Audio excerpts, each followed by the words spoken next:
Nous sommes un groupe de femmes qui s'opposent à la réforme territoriale et plus particulièrement à celle qui concerne l'Alsace et la Bretagne. Nous sommes mobilisés depuis plusieurs mois contre le redécoupage des régions imposé par le gouvernement et suivi par sa majorité parlementaire. Cette première étape de la réforme territoriale est injustifiée et inacceptable. Et nous ne l'acceptons pas. Mais les peuples de France se réveillent. Oui, ils existent, quoi qu'en dise M. Manuel Valls.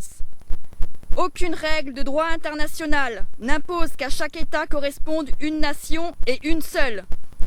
Au contraire, le droit positif international affirme le principe du droit des peuples de disposer d'eux-mêmes.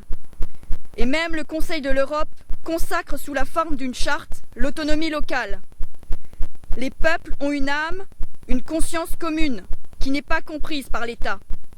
L'attachement à une terre et à une identité régionale est un réel vecteur de développement pour le territoire, à la condition d'être encouragé et non pas sacrifié sur l'autel de l'uniformité.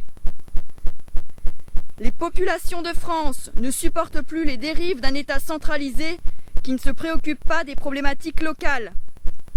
Elles zonissent l'asservissement démesuré du local au national, le contrôle étatique, oppressant par l'intermédiaire du corps préfectoral et la dérision affichée par nos gouvernants à Paris. Nous voulons une vraie proximité pour la prise de décision et pour ses applications. Ce n'est pas du populisme, c'est une réalité de terrain exprimée. Elle trouve son chemin dans les discours et les commentaires des personnes. Elle s'exprime négativement par l'abstention lors des élections. Nous voulons la reconnaissance concrète de notre identité régionale et de nos particularités.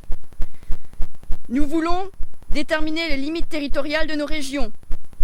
Nous obtiendrons notre liberté décisionnelle, notre autonomie et non notre indépendance. N'ayez pas peur, nos armes sont légales. Nos coiffes nous définissent et nous protègent. Elles symbolisent notre action et notre détermination. Elles sont le trait d'union entre notre histoire alsacienne et l'avenir que nous rêvons pour notre région rhénane. Ne croyez pas que le folklore appauvrit nos idées et nous fait regretter le passé. N'imaginez pas que notre mise en scène traditionnaliste obère le sérieux de notre démarche et de notre discours. Nous sommes simplement fiers de nos racines, dans lesquelles nous puisons nos convictions.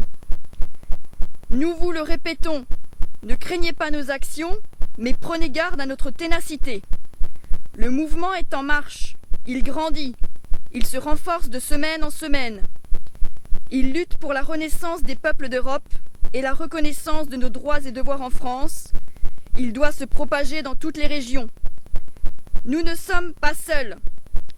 Nos gouvernants doivent entendre ce message. Nous ne cesserons de le clamer toujours plus haut, toujours plus loin, encore plus fort.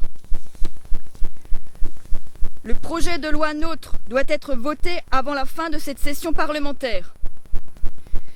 La loi supprimera la clause générale de compétence des collectivités. Elle floutera la répartition des richesses entre les territoires et elle désorganisera les administrations locales.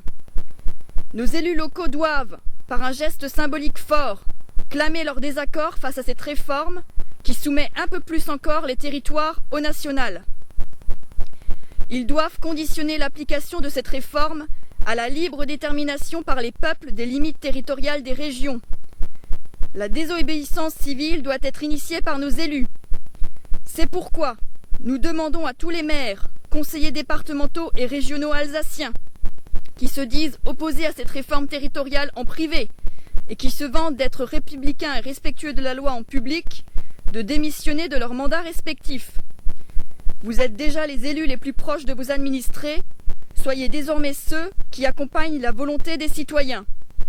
Vive les peuples de France, vive l'Alsace, vive la Bretagne, Widerstand! Widerstand!